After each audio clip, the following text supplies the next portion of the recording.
You are now listening to the Hot Take Hot Box.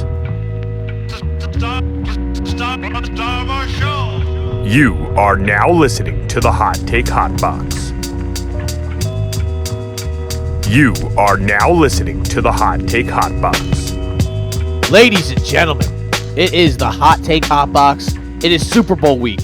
We are 4 days? I think 4 days. It is a Wednesday afternoon here in the greater Delaware Valley, Wednesday, February 5th. My name is Matt McSweeney. Once again, this is the Hot Take Hot Box. His name is Ty Capone. Ty, how are you feeling just 4 days away from the Eagles trying to, quote-unquote, get their lick back? Pretty good. There's a bunch of stuff going on Radio Row, right? Is that what it's called? Mm-hmm. And it seems like everybody's settling it in. And I feel like there's not much outsider noise, like non-Eagles Chiefs fans. I feel like everyone's like, just salty that the Chiefs are back, and then they're forced to root for the Eagles and like, double whammy. But I still think it's gonna be a great game. It's gonna be the ratings are gonna be crazy, obviously, and I think the quality of the game is just gonna be really good. I think it's gonna be tough to mirror Super Bowl 57 because that was such a good game, but I think this will be high scoring, very good, back and forth. I'm starting to get a little less optimistic than I was, but I think that's just seeing people. Why is that? Place their own money and place their own wagers on the Chiefs, and that's fine. I don't want to pay attention to whoever people are betting on, but I feel like for me, I guess I kind of could fall into that, but it's more of just the overall nervousness of it coming around where I'm like, man, like I still feel very confident that the Eagles are win, but then those thoughts of like, well, what if they, what if this happens? What if that happens? You start seeing you start realizing like you're playing Patrick Mahomes. I was watching like old Super Bowl. I've been watching old Super Bowls all week, and I'm just like, damn, man, like even the one when he was playing the Buccaneers where they got smoked, he's still like, I just worry that they seem to always find a way. In the same way that we kind of seem to find a way, and we've been waiting for them to fall apart all year, and they just never did. And I guess there's a lot of things that really do worry me. Let's get into a few of them, okay? Obviously, breaking news real quick. Oh, Jalen Carter missed his media availability today because of an illness, says Ian Rappaport. So we'll learn about whether he participated in practice, and if so, how much. So all right, so that's Wednesday. I assume get him a neti pot. Yeah, that's what I'm saying. Like, let's hook him up with an IV, get him an emergency or something like that, and let him bounce back. Get him a Gatorade. Someone slip him a Gatorade. We're gonna need him at a hundo. So that's not. I guess, Ty, I think the main thing for not on the offensive side of the ball, the thing I've been just like thinking about is how we have to keep him in the pocket. Patrick Mahomes, that is. We cannot let him extend those plays, and not to say that he can't beat us from the pocket. He absolutely can. I just think that one of the main things that we're going to have to do is just not let him extend those plays, not let him scamper for those like the one that I still think back to the Super Bowl when he ran when his ankle was so injured, he was so banged up that he was able to turn on the absolute turbo jets and run up the middle of the field for like 30 yards, which basically iced and sealed our fate. Eventually did, because then you get we've gone over this a million bajillion times, but I do think we just cannot let him. We cannot let him escape up the middle through those right up the gaps and then going picking up those first downs, and we just can't let him be the one that extends the plays and beats us. It's gonna be Travis Kelce. The thing, Ty, do you feel good in the sense that they don't have? I mean, they didn't really have incredible weapons the last time around on the outside, but it really does feel like this year. I mean, like DeAndre Hopkins has really given them pretty much nothing, which is kind of shocking. And that worries me that in this Super Bowl, he might, just be rebirthed and start, going crazy on one of our cornerbacks, which I don't see it happening. But, they still have the corpse of Juju, which it blows my mind that Juju's like 27 years old and he's been cooked for like 3 years now, it seems, right? Like, that's pretty wild to me. And I'm more worried about Worthy. I think Worthy and that's the only guy that really worries. I don't think either of them are that good, but you can scheme them up. Worthy and Hollywood are both at least very fast, and I think the only weakness in our passing defense is probably Darius Slay's speed. Yeah. I still think he has good coverage ability. He didn't get a pick in the regular season, but I think he has one or is it two in the postseason so far. I think so. I don't think he's cooked yet. He's probably done after this year here at least, but he might retire. Also, I mean, what is he? 34. He says he wants one more year. One more. I got one more in me. Yep. Hopefully, it's not James Bradbury one more year. You know what I mean? So, but the fact that he's given us what he's given us in his 30s is kind of crazy. He has lost a little of a step. I think it was last week, right, or last game against Washington when Terry had that long catch and run that was on Slay. 2 weeks ago was it Colby Parkinson, the backup tight end. He just made a quick move in the red zone and scored. Yep. Slay was just a step behind. You know what I mean? So he's there. He's just a little bit behind, I think. But the thing is, I don't think Worthy and Hollywood, they're not guys you really necessarily put on the outside. It's going to be Hopkins and maybe Hollywood, or just a mix of personnel. And, Mahomes gets a lot. I think I don't know if it was last game or 2 games ago, but I think like 250 of his 255 passing yards came after the catch. So a lot of what they do is just, again, scheme, throwing a lot of balls around the line of scrimmage, or just, his average depth of target, his ADOT is not very high. And that just goes to show you that, he gets it to his guys in, sometimes open situations and lets them do what they want.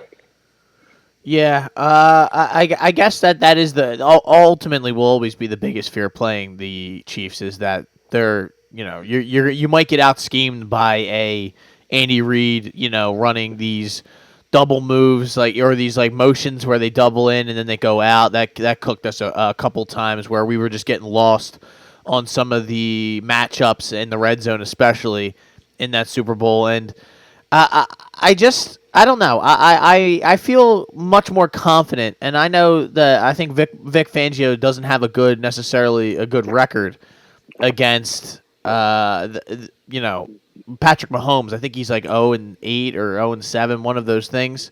But at the end of the day, I still just have way more confidence than I did in Jonathan Gannon. Or to give it. Leading up to that matchup, I did not feel good about Andy Reid versus Jonathan Gannon. I feel much better overall about, our matchup, this time around on the, with Andy Reid and Vic Fangio. On the other side of the ball with Spagnuolo, he's, that those blitzes are going to be coming at some point. It's just a matter of what are you going to do about them when they come? How are we going to be able to? Are we going to have a plan, a plan of action to try to negate those, or are we not even going to put ourselves in those situations where it's like the Bills had to deal with in the championship, 4th and 7, 3rd and 9, where you could see that blitz coming, and sometimes it's not getting picked up, whether that's on the quarterback or that's on the protection and he didn't get it right or whatever. We've seen that how many times, Ty, where that's just cooked the team, and it's like, okay, and how many times did last year, and in that when we were on that horrible skid, that where we were just we could not pick up a blitz to save our life. There was nothing we could do about it. So that is what that's something that I think is worrisome, but also I think for the Chiefs, what's got to be really worrying them or keeping them up at night is the fact that they're going to have to figure out a way to stop, Saquon Barkley. And and their run defense has not been good. I think 148 rush yards per game in 2 playoff games, not a big sample size, but even in the regular season, I believe they were 24th in run stuff rate per next gen stats. The Eagles were 14th. So, and if you look at their D-line, Karlaftis, Chris Jones, and that's pretty much it. Tershawn Wharton and Mike Dan are the other 2 starters. Yeah. And I think Karlaftis might get shut down on that lane island. And then Chris Jones, you're just gonna have to have a good game plan for him. He's probably gonna get doubled, right? You would imagine if they're gonna run 4-man sets, he's getting doubled, and then Yeah, the thing is that if you're gonna do that, you got to watch some of these delayed blitz, and I forget what they call them. Just different kind of looks on defense with some dropping and then some, delayed blitz off the corner. They like to blitz McDuffie a lot, kind of on a delay from the outside while you drop back everybody that you're showing pressure.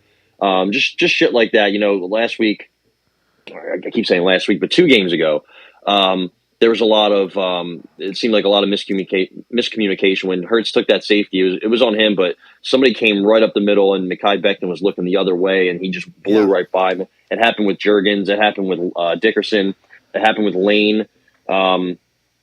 So you just got to watch out for that. I think you got to be careful. I mean, your guys up front in the middle are a little banged up. They should be healthy now, I assume, relatively speaking. So that shouldn't be an issue, but just got to, allocate your big guys up front in the best way possible to shut down Chris Jones. You shut down Chris Jones, I think you're good. Karlaftis is solid.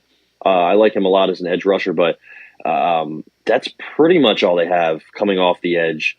I'm trying to look at some of their other guys' grades per Pro Football Focus. Not really good. I mean, Karlaftis' grade is not even that really that good. I mean, it's kind of just Chris Jones, Trent McDuffie, Justin Reed, and that's it. Leo Chanel as a plug-in linebacker, but he doesn't play every snap. So, looking at some of their defenders, especially on the D line, Charles Omenihu, Mike Pennell, Malik Herring, I don't even know who that is. Tashon Wharton, like these guys are not graded well. Derek Nottie, he's one of the lowest graded D tackles in the league. So there's just huge advantages up front for us. We just got to execute, keep Jalen Hurts clean. I mean, listen, if they're gonna man blitz, if they're gonna play man and blitz, I welcome that. I 100% welcome that, because now you look at their D backs. Their secondary, really, it's Trent McDuffie, solid player, but 2 years ago, the Super Bowl on him. And this year in general, he has not been as good. Jalen Watson, easy if he's on Devontae Smith or A.J. Brown. Chamari Connor is the nickel guy. If you get him matched up with somebody like Jahan Dotson, maybe one of our other receivers can spring open. And then their linebackers, I don't think, can cover Dallas Goedert, even Saquon out of the backfield. We just got to have quick hitters, Like when Baker Mayfield sliced us up this year, it was just quick passes, one after another, and we couldn't do anything about it. So something similar we need to do if they're just going to send man blitzes. I'm not sure what Spags is going to do. I'm sure he's going to mix it up, but just the A.J. Brown slant, it's just undefeated. Just keep going to that if that's something that they're going to do. I imagine they're gonna have to stack the box in order to really stop the Saquon Barkley run game. And I think the big thing, maybe the misconception is that Saquon can run and pick up chunks of yards here and there, but what's really been killing these teams, especially in the playoffs, is those huge where he breaks a 60-yard run. And it's like, bam! All of a sudden, we got a touchdown on the board, and now the momentum has completely flipped, and now our defense is all fired up, and the offense is back. Their offense is back on the field, and it's just that has been a recipe that has worked all year long. And where he maybe in the first half he can't really, he's run into that brick wall, run into that wall over and over again, and then eventually he breaks through. The defense is kind of a little bit worn down, and we are just, doing whatever we want. And I agree in the sense that, especially with Jalen Hurts, I think he excels on man coverage on the outside. If that's what they're going to do, I think he's going to be able to find A.J. Brown. He's going to have confidence in getting that ball up to A.J. Brown where he can maybe make a play. At the very least, it won't get intercepted. And I think that'll just even boost his confidence even more. I feel I really do. The more the thing is, when you sit here and you talk about this, you go back to feeling confident. You're like, okay, no, we are. I feel like we are the better team, and I know that's from the outside looking in, that is an insane kind of thing to say, but I think we have the better defense, and I think our offense. I truly feel like the only thing that they really have over us is the quarterback, and it's not even that. It's a big advantage. He's one of the best quarterbacks of all time, but I do feel like Jalen can hold his own, and we saw in the last Super Bowl, the man outplayed him. Jalen does rise to the occasion. I have faith in Jalen. I know me personally. I have said some negative things about my boy Jalen in the past, and I won't deny that. But The man, what you can't deny is that the man comes out and he gives you his all, and he play. He rises to the occasion. He has ever since he's been with the Eagles. Yeah, he's a mental giant as opposed to somebody that's a mental midget like Carson Wentz. Oh, for example, all the talent in the world, has the size and athleticism, or at least he did. Mental midget, but Jalen's a mental giant. It's just some little mistakes. Again, the fumble that resulted in a touchdown last Super Bowl. Nobody even touched him. He just dropped slipped it out and of his he hand. kicked it. Yep. And earlier this year he had some turnover issues. Obviously, he shored that up, but just can't have anything. No careless turnovers.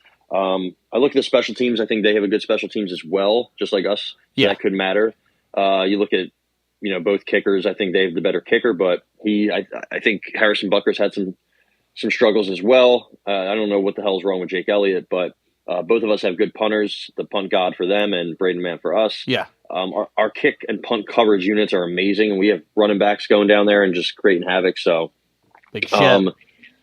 Yeah, shout out to Big Shit. But and then I'm looking at their safeties, and Chauncey Gardner-Johnson, Reed Blankenship, neither of them allowed a passer rating more than 78 in the regular season.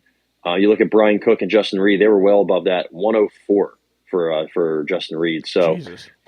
those guys you can pick on. Brian Cook especially, I think he's just good in the run game. You're going to see those guys creep up in the box, and if that's going to happen, and you don't even have a safety back there, let alone not even a good safety. If you don't have any safety back there, and you just have Chamari Connor or Trent McDuffie or Jalen Watson trying to run down the field with AJ Brown or Devontae Smith, that should be an easy pitch and catch. Yeah. I don't care what anybody says, and I imagine that's going to be something you see. There's going to be some deep shots taken, maybe early, just to set the tone.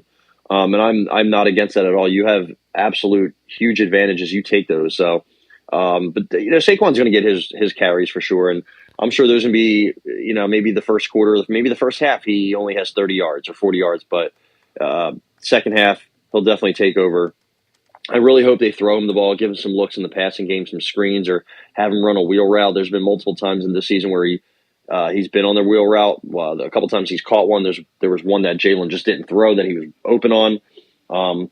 Getting Drew Tranquil, Nick Bolton, Leo Chanel, some of their linebackers in space. I think we can easily take advantage of them. And I just looking anywhere. I mean, I'm looking at their O-line, and I think Joe Tooney's a really good left tackle. Trey Smith's a really good right guard. Creed Humphrey's probably the best center in football. But then you have Jawan Taylor at right tackle. He's one of the worst in football. A lot of penalties, a lot of just sacks given up, a lot of pressures given up. Nolan Smith, I think he's barely plus money to get a sack, but that would be a good bet for him to perform well in this game. Mike Caliendo's their left guard. I think that's an easy advantage for Jalen Carter, Milton Williams up front. And again, their offensive weapons, like what's his name's back, the running back, right, Pacheco, but he's not even really getting the ball much since he just came back. They've been kind of splitting with Kareem Hunt. Kareem Hunt, is Kareem Hunt in 2025 scaring you? I think Oren Burks can take care of him. You know what I mean? Yeah. I'm just not worried about some of these guys. I don't think we're going to come out and blow them out. Mahomes would have to have a bad game, but a couple of Mahomes' worst games by EPA in his career have come against Vic Fangio defenses. And those were times where Vic Fangio did not have a top 10 defensive unit. So a lot has changed. Vic Fangio hasn't beat Mahomes in his career. Yeah. But that doesn't matter. He's with the Dolphins that didn't have good teams. This is a much different situation. I just think, the planets are aligning. The stars are aligning. Everything's aligning. And I think we're going to win this game 27-20. Wow. Given the score prediction. I wasn't ready for that. Yeah. Let's go. Yeah. I kind of want to go a little higher because that's I've been telling people, just take the over. And I just gave you the under. Maybe I'll just say 27-24. How about that? I don't know, though, Ty. I think it does go under. I think there's a reason that number is where it is. Yeah. Because it just seems like it could be the way the Chiefs play, it's usually ugly football. And, I mean, we are not susceptible. We're not immune to playing an ugly game from time to time. Our first drive of the game is going to be a 3-and-out. I would put my house on that. Our first drive to be a 3-and-out. 1,000,000%. How fired up will you be if they go down and punch one in immediately? Or what if Saquon like in typical video game shit just takes the first one to the fucking crib, dude? Oh, I'm just gonna my god, I'm gonna probably rip the TV off the wall at wherever I am, dude. And they're gonna be like, "We can't watch the game now." I'll be like to go run upstairs. The game's over. Yeah. be able to run out to a fucking local establishment. Few things. We have to link up also because I'm not for trying to sure. watch this in some random bar. No, I will. I'll be down there, and more than likely, I have not announced where my watch location will be, but I believe I will be in the 215 in South Philadelphia. That is Let's my get it. plan as of now, because I was gonna, you get like sentimental sometimes. You want to watch it with your pops and stuff, and I'm like, yeah. I like part of me wants to, yeah, he's gonna be by himself, or like, that start the shit that's kind of going through my head, but him and my brother like are gonna watch it, and I know for a fact they don't give a fuck. Like they want the Eagles to win because it's like cool, Eagles won, but during the football season, my dad watches Red Zone instead of the Eagles. Like that's the kind of guy I like, and that's where I'm like, he'll if they lose, I will be heartbroken. I probably will cry. I'm not like this run has been so like cathartic and so fun for me that like. If it doesn't go our way, I'm gonna cry either way more than likely. But like it's gonna feel incredible. It really and then it'll feel horrible. Those guys will just be like, it is what it is. They'll go like, they'll just go upstairs. My dad will be like, I'm going to bed. I got to go to work tomorrow anyway. Like that's his like classic line when like one of our teams will like lose, and I'm like, I don't really need to hear that right now, bro. I'm legitimately crushed. I can't. I really don't even want to do anything. But a few things I did want to touch on before I do give my official score. Ty, the Eagles have to turn Mahomes over in order to win this game, I believe. And I don't know. No, neither one of these teams has turned the ball over all postseason, and that is concerning. But I think even if it's a strip sack I think this could play out similar to that Patriots game. I think that's possible. Like when you said over, it could be like where we have to just keep scoring, or we have to just keep running the ball down their throat, and there's nothing they can really do about it. There's so many different ways this game could play out. I am so excited about this. And another thing, Ty, that I saw, the Chiefs have not allowed a running back to rush for more than 100 yards all season long. Yeah, and I don't know. I guarantee you, Ty, this will be the first time that happens. Barkley is not getting held under 100 yards. That's not going to fucking happen. I like it. So with that said, I am going. This hurt. I don't know. I can't. I just told you under, but I want to go 30 to 20. 30 to 20. Just going over. And I think it's where we score like a late field goal that secures it, where we're like worried about it. There's like in the similar sense that what they did to us, I think we kind of do it back to them, and we break their hearts. And then we have to watch Travis embracing Taylor Swift in the tunnel and crying. And did you see all the people talking to him during the like what do you love more, Taylor Swift or a Phantom roughing the passer call on third down? And he's like, anyone else have any more? Like he was so pissed. I'm like, I love people. I don't understand why they let people in the media day just to troll people. I don't think that should be allowed. It's like when the UFC is like, someone's like, hey, Holly Holm, how was it when you got fucked by Armin Sarukian last night? It's like, all right, is this what we're doing? Yeah, like, Armin who Sarukian's gave like, anybody very the nice. credentials? Like what? Yeah, like what? Like what are we doing? Or no, when the one guy's like, hey, Armin, you're gonna fucking lose tomorrow. Oliveira's gonna fucking kill you, pussy. I'm like, so this is what we're doing? We're just letting fans talk trash to fighters? And like that's the only thing. Like I hate that. I really do, because it just makes a mockery of all of that whole thing. I get like wanting to get fans to ask questions, like that's cool, but like let's see here. I'm curious to see. So like, do you have any like props that you like? So I think Dallas Goedert.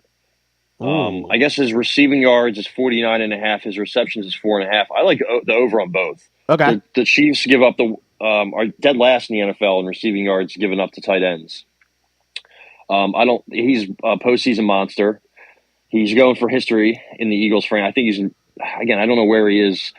What stats? Either touchdowns or yards, where he's right at the top of the Eagles franchise list in the postseason. Maybe both.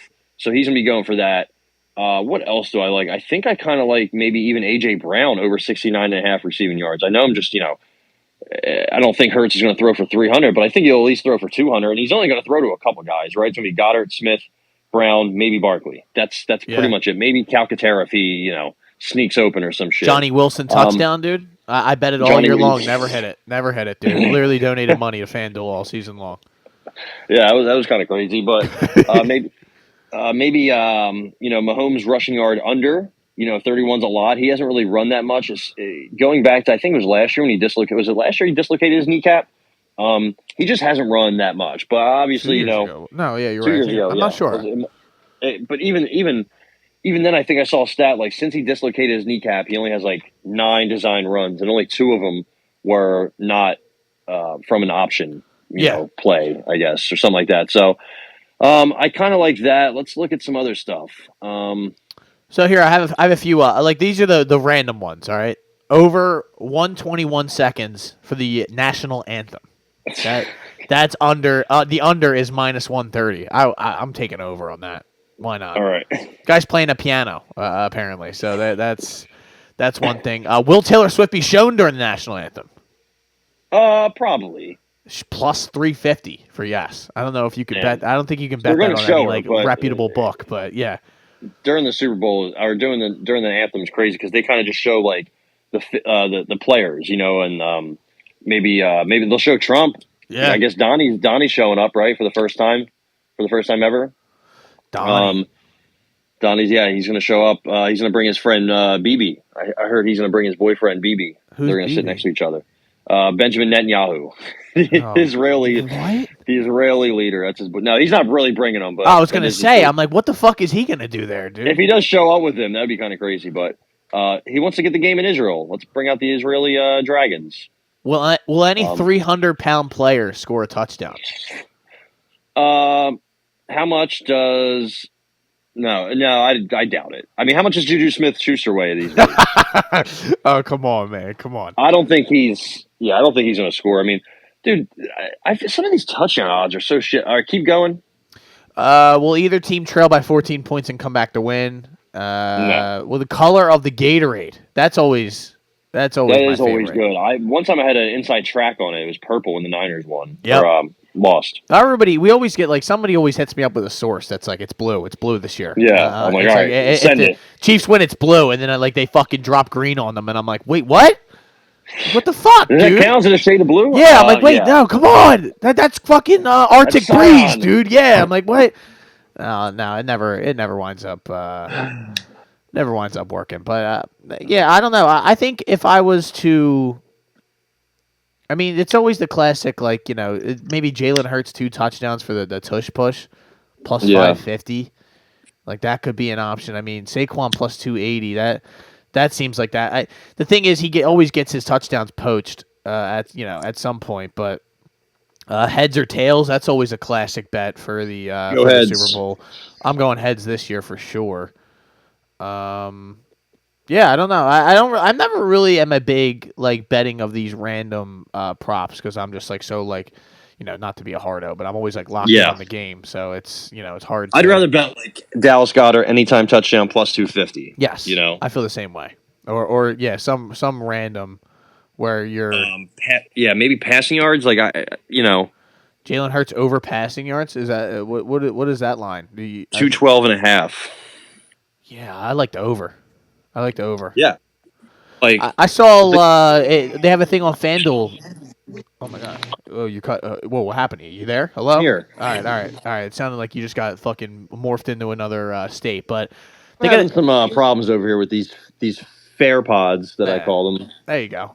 They have a profit boost: KC to win, and Mahomes plus 225 passing yards, or Philadelphia to win and Barkley 100+ rushing yards, 50% profit boost. So yeah, seems like a trap. More than likely, neither of those things are going to happen, and then that team will win and you're screwed, or the Eagles will win, but Barkley will rush for 30 yards, and you're like, okay, that makes no sense at all, because that's usually how gambling goes, as we've learned. Yeah. Nothing is predictable, and if it was, we'd all be rich and we'd all quit our jobs and just gamble all the time. That's kind of how it goes. So give one obscure, and then we'll be done after this. Give one obscure guy to score a touchdown that you think could be a good kind of bet. All right. So you like the Dallas Goedert? You think Dallas Goedert plus 320? I mean, that's kind of not obscure, but also if I had to give an obscure one, go ahead. Another bet that I like before we go into that, I like Jalen Hurts to win the MVP. That's a good one. I like that. I just like the odds on that. Yeah. I guess I would go Kari Blossom game for the Eagles plus 5,000. No. That's crazy. Yeah, I don't even think he's going to see a snap. I would say probably, honestly, like Noah Gray plus 425. Yeah, that's probably a good bet. They like giving him the ball. He scores once in a while. You know, people think that's Kelsey because they wear similar numbers. He might be better than this version of Kelsey. I'm not saying that, but that's what some people are saying. Maybe if you want to do first touchdown, I don't like doing first touchdown. I don't either. It's just very, very fluky and dumb, but decent odds on it, I guess. I mean, I would do maybe Goddard plus 1,300. I don't know. Mine would be Kenny Gainwell. That would be mine. Just a random. All right. I like, not that it's a good bet at all, but it just plus 1,200. It seems like a good number to get on an anytime touchdown, and especially I can't even find him on here. Yeah, that's what I'm saying. Like I feel crazy. like of any of these, I mean, like Noah Gray, Juju is plus 550 on mine. Mahomes plus 400 might not be a bad one, just because. There's a possibility that he could. I mean, last week he had two of them, or we keep saying last week, but you guys know what the fuck we mean. Yeah. And then the MVP odds, I didn't. I can't find them on FanDuel for some reason, but I know they're on here. Yeah, I'm looking for them, and of course, Hard Rock is just not giving me anything. So, of course, Super Bowl game specials. MVP, I got it up. There we go. Look at that. Mahomes is plus 110. Saquon is plus 280. You got Jalen Hurts at plus 350, which I think that's not bad odds at all. And then it just drops off into, oblivion, because you got Travis Kelce at plus 1,800. That I could see them doing that, to be honest. To be like, if he scores, he the scores last touchdown. That, or maybe if he has 2 touchdowns and maybe if he goes 6 for. This would be crazy, because how did we let this happen? 120, that would be hard. The fact that we let that big oaf run around for that long would be heartbreaking. Xavier Worthy plus 3,100 is above A.J. Brown and Devontae Smith. A.J. Brown 3,300. Devontae Smith at plus 5,500. It just seems so hard for someone else other than like a quarterback to win this thing, or maybe even a running back. Like. It has happened. I'm old enough to remember. Wasn't there Malcolm Smith or something like that for the Malcolm Smith? Yep. Yeah, I mean that. Pick 6. Yeah, exactly. So it's like that's possible, but I mean, really, it's kind of like a fluke. You have to get lucky, which I guess at plus 7,500 that you're expecting to maybe get a little bit lucky. But like the last couple of years, it's been Mahomes, Cooper Kupp, Brady, Mahomes, Edelman, Foles, Brady. Then you got Von Miller, so I guess like Malcolm Smith back in the day, Brady, but obviously majority quarterback, but it is also possible for it to go the other way. So there you go. I think your pick with Hurts is very good. I like that number. I did right away when I saw it, and I'm just going to roll with it. I'm going to stick with it. Let's do it. All right, so there you go. Anything else that we missed on? Are you excited for the halftime show? I'll be stepping outside. I don't support Kendrick Lamar, so I will be there. They not like us, so I'm excited. I probably will be dancing. I'm just kidding. I'll be probably hammered. Be like, yeah, think the big electric disrespect box. Yeah, no, Well, SZA too. SZA's awesome. She just dropped a new album. Who else is going to be on stage? I saw somebody. Somebody else. There's so many rumors flying that I don't, I can't keep track of all these people. Yeah, me either. But it should be electric. It's always electric. I mean, I remember when 2 years ago we made like a mini mosh pit of fans at this watch party in Arizona. We were just bumping "Shine Bright Like a Diamond," right? We were just jamming out to Rihanna. So Rihanna was good. Usher was okay last year. It was good. I thought Usher was Bruno Mars, right? Or The Weeknd, didn't they just recently do it? The Weeknd was 2 years or 3 years ago. It was like during COVID. Yeah. I think. Yeah, I thought he was good.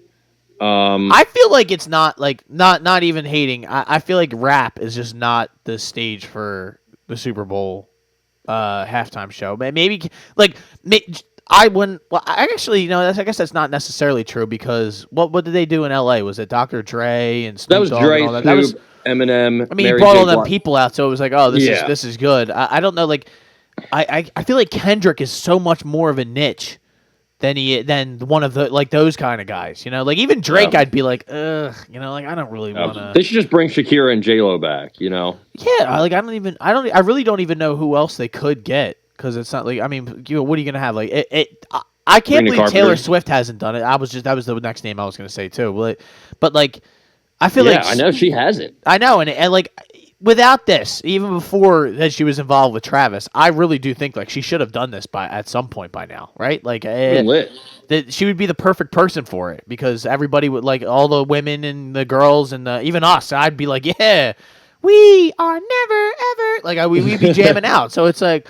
I don't know. Are we really gonna be like Good Kid, Mad City? Like what is the set list gonna be like? Yeah, you know, like turn his TV off. I mean, he's got some. He's on fire this year or last year, but I don't know. He could just do all the stuff, all the things. All right. Well, I'll keep an open mind. How about that? I'll keep an open mind. I'm not so sure, but Ty, that concludes our Super Bowl discussion and our coverage. I am so excited. Go Birds! I really am so juiced up. I need this game to happen now. I need it to be here. And I just can't wait. And once the weekend rolls around, then it'll really start to be like lock-in season. And then hopefully after the Super Bowl or after the parade, more importantly, I can rest and I can stop drinking alcohol every Sunday afternoon. Yeah. And, maybe I should stop doing that. But hey, what are you gonna do? Ty, the Sixers have made a few moves. Your boy, I know you thought that he was going to win Comeback Player of the Year or Sixth Man of the Year. Caleb Martin was moved in a trade yesterday or the day before, I think one of those days, for Quentin Grimes and a second-round pick. I don't know much about Mr. Grimes. I know he can shoot threes. I know he's having like a career year. And I think getting rid of Caleb Martin's contract, I guess. And then they also traded KJ Martin in a deal that's like kind of questionable. I truly don't understand why they made this move. But when you look at they saved $40 million by trading Caleb and KJ Martin. 14 off the payroll, 17 million off the tax. 12, around 12 to 14 million gain from tax distribution. It's like this was all just like a kind of a ducking of the aprons and the tax numbers, which is kind of goes against everything.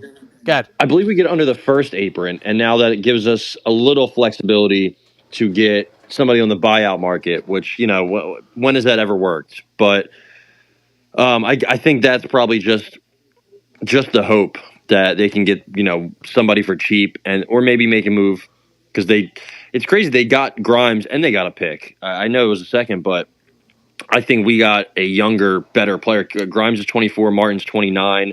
He's gonna be a free agent, right? He's gonna be a free agent, but I think you might be able to keep him at something that's similar to what Najee Marshall got. I think Najee Marshall from the Mavs got 327. I think you can give Grimes like 333 or something like that. You still also have to sign or re-sign Yabusele, which I hope is like the main priority.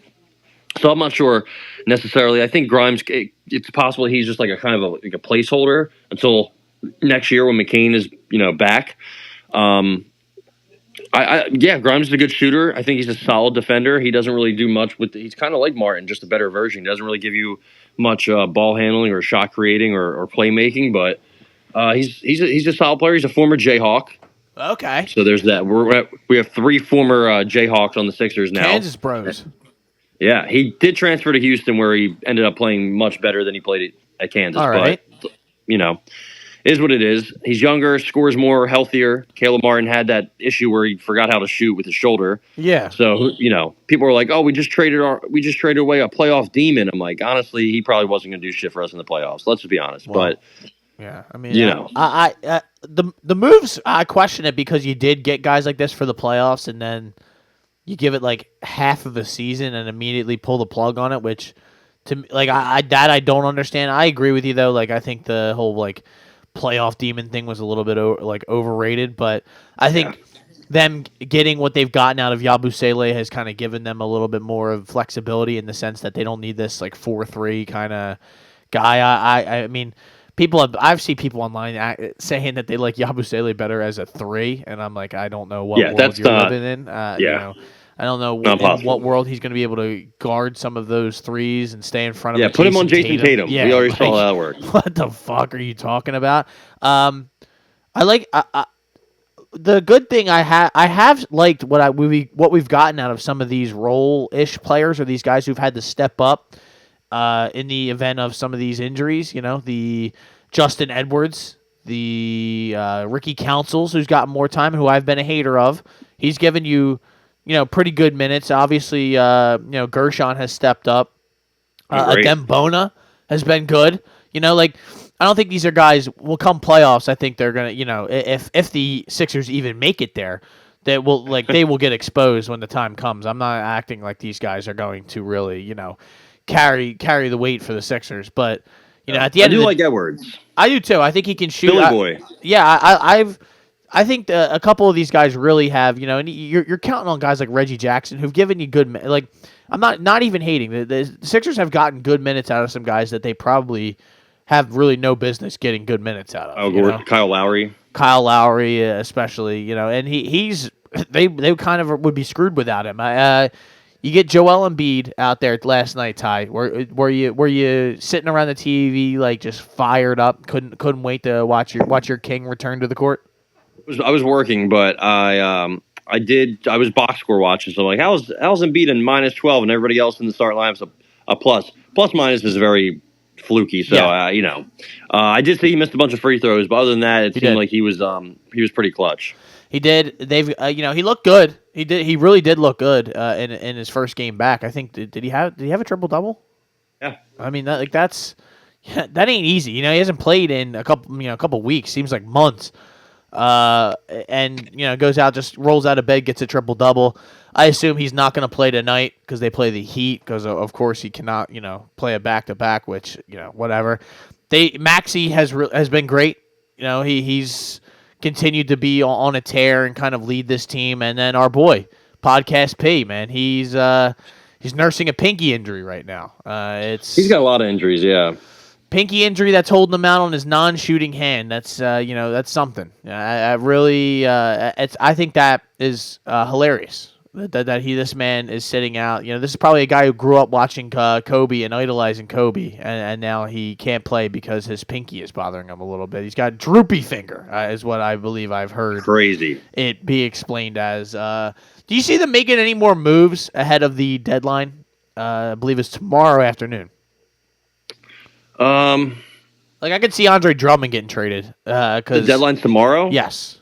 Shit. Maybe Eric Gordon, maybe like a vet, if anybody wants a vet. The Warriors are pretty desperate for anybody. Yeah. So maybe we can pawn somebody off in Golden State. But there was rumors about... moved?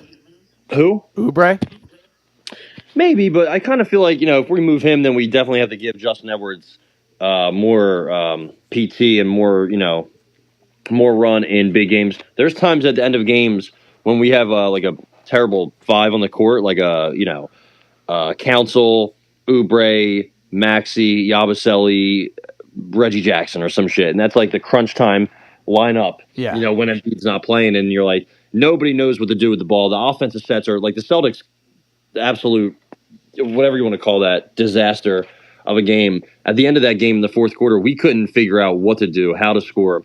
And then Oubre is the guy that will be like, you know what? I'm gonna try to score. If it doesn't work, it doesn't work. But at least I'm gonna try. Yeah. So just because of that, I kind of like, and he kept us in that game with that late N1, then he hit another jumper. So I would keep him. And the Celtics made every single shot at the end of that game. That was they made every jumper, but also we were giving them such open looks. Oh, yeah. Our guys were getting cooked off the dribble, and then we had to slide over help defense, and Jason Tatum was just finding anybody open, and nobody was missing. That's the They problem. were missing early, but they weren't missing late. Ricky Council, as much as I like some of the things that he does, he plays shoot. so dumb sometimes though too. He has no idea. He's just like an athlete. He has like almost zero IQ. It seems like he doesn't know how to guard a pick and roll. He doesn't know where he's supposed to help or switch, and he doesn't understand any of that. He just knows how to dunk and fucking play aggressive man-to-man defense. That's it. Yeah, so I would keep Oubre, but not attached to him.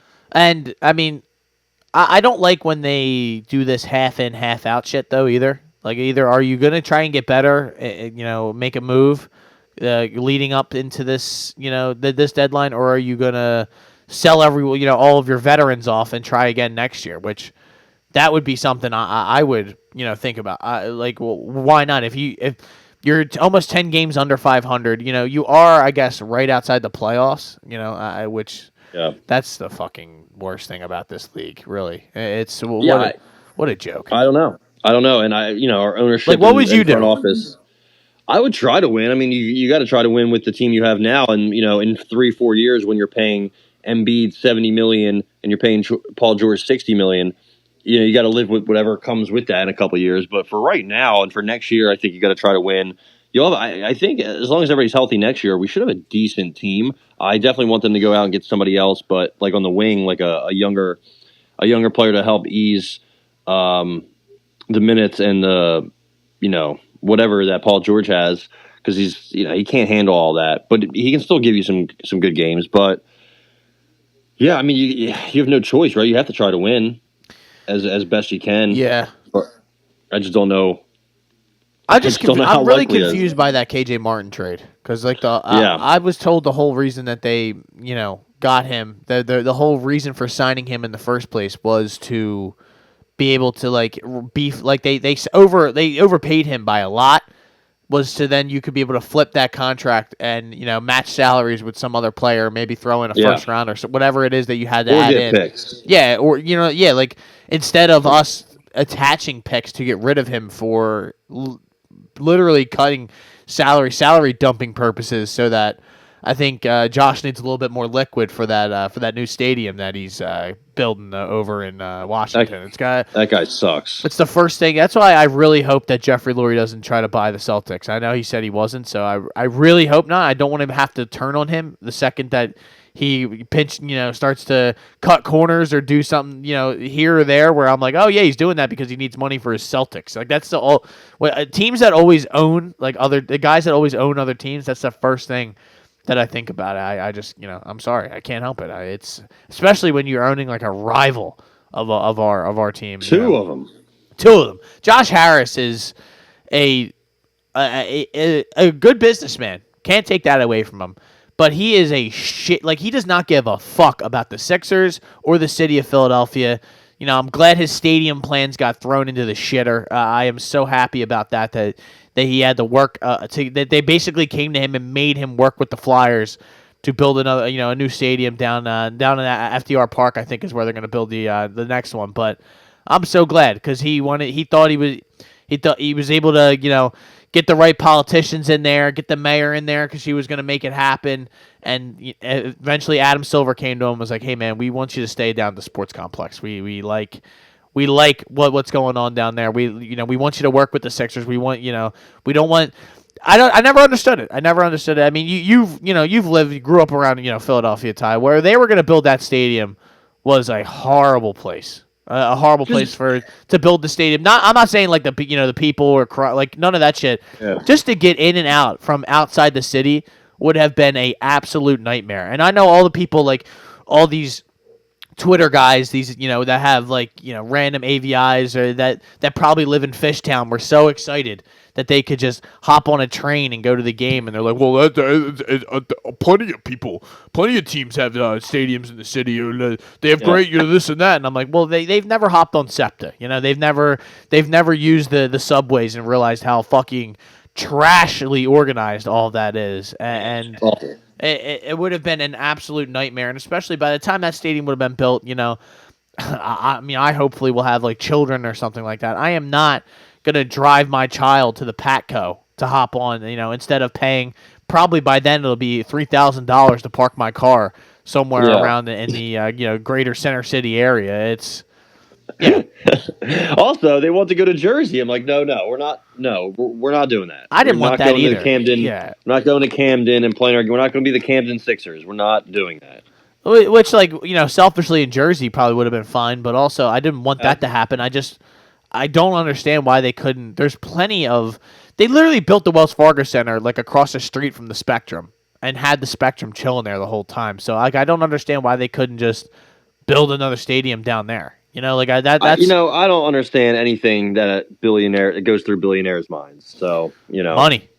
All they yeah, care about I is don't how to have much. maximize a dollar, and they don't care if you had a great time or if you like where the sports complex is. And all these people telling me that it's a just a part, just a group of parking lots. What's so great about it? It's horrible to get to. It's tons of traffic leaving the stadium, and I'm like, nah. I mean, not really. You know, I really don't really have a difficult time getting in and out of there. I've never have, and I don't think I ever will. So.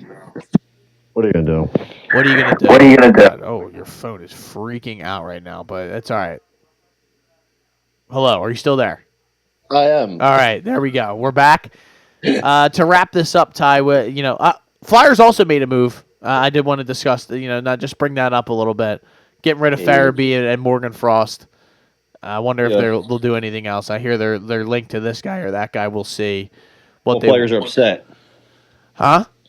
I said a couple players are upset. I think it's is it Tyson Forster or somebody that's like best friends with Farabee and Frost? I forget who it was. Yeah, they can. Scott Lawton was one of the guys who was like, posted emotional shit. You're next, buddy. Yeah, I mean, Flyers have no room to. They haven't scored in they finally scored last night and then blew it in overtime. So, and then I guess we haven't done a UFC pod, but I did happen to catch some of the UFC this weekend. Your boy Israel Adesanya, the last style bender, gets put in a body bag. My boy puts him in a body bag. Nasruddin Imavov, the sniper, not from Russia but from France. Yep. That was beautiful. It's funny because Adesanya got kicked low where he got eye poked, and he tried doing the Poeton like, no, I'm good, and then he got knocked out. Knocked out immediately. Yep. That was kind of silly, but the game passes you by. I mean, Izzy is 35 years old. That's the age, right? Yeah.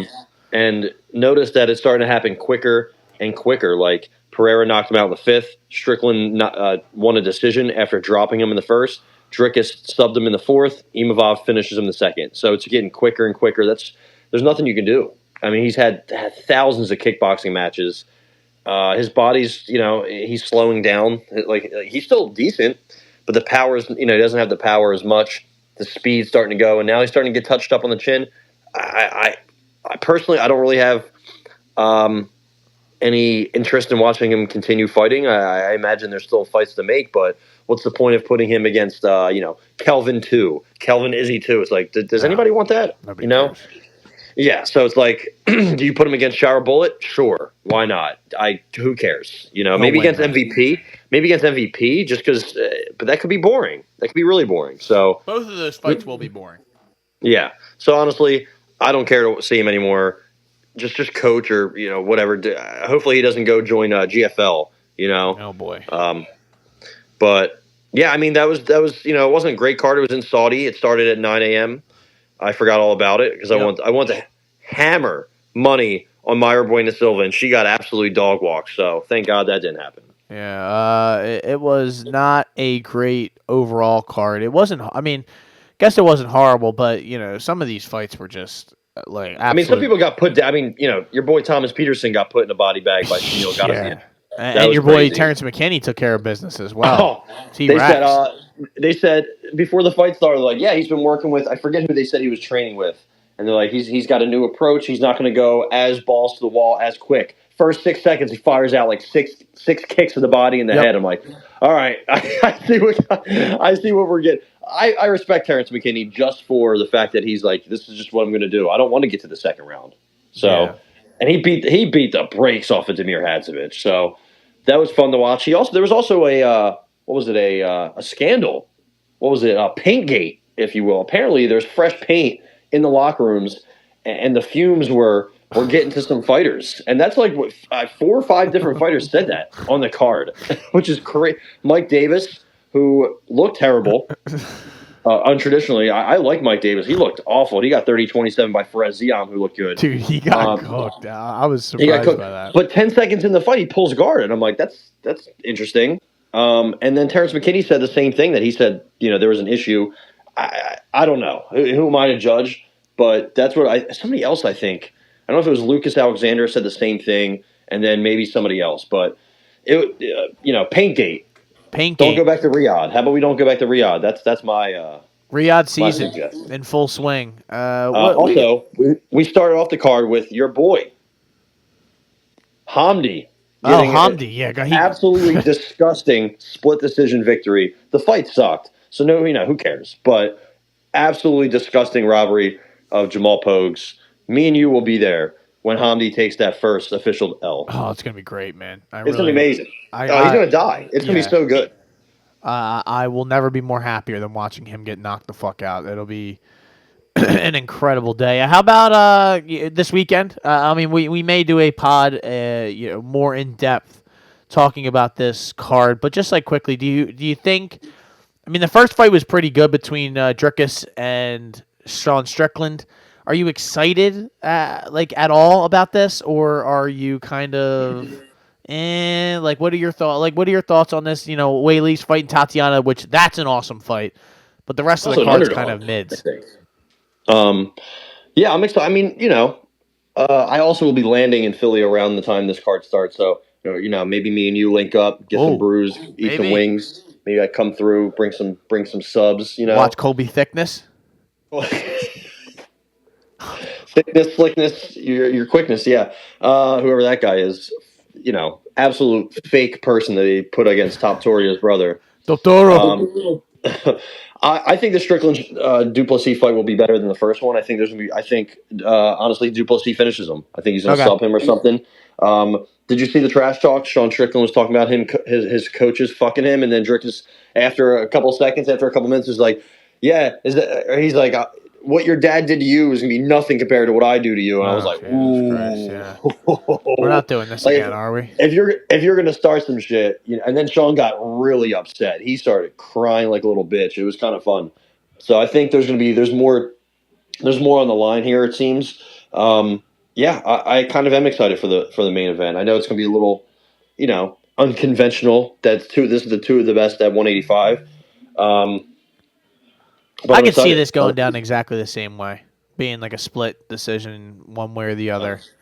Because Strickland could have won that last fight. It was definitely very could close. have. It came down to that fifth round, I think. It was very close, and there's an argument to be had that he won that first fight. I don't really remember. I'd have to go back and rewatch it. I know I think I actually did think that Sean Strickland won the first time, but that was on one live watch. I'd have to go back and watch it again to really get a true read on it. But yeah, I actually am excited. And then Weili and Tatiana, that fight actually is really exciting to me. I don't.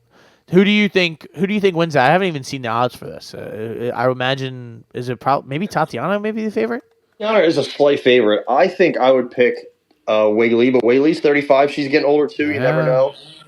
This could be a tough matchup for her. It's the thing is Weili is so well rounded, and also Tatiana isn't young. She's 34. She's had cancer, let alone a fuck ton of injuries with her knee.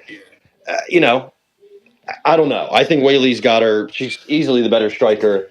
Maybe she can stay off the bottom a little bit, but there's been times where she's been controlled. So I think this could be an oddly sneaky close fight, but I think she pulls it out at the end.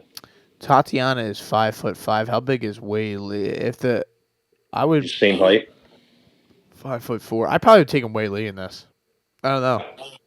I don't think Tatiana's the one to dethrone her. I know, and I think Tatiana's older too. She's 34. And like you said, she's been through all that kind of stuff. I wouldn't doubt. I could see that going either way. That's why it's going to be that one to me is the most fascinating of the entire night. And then the rest of it's just Australians fighting. I mean,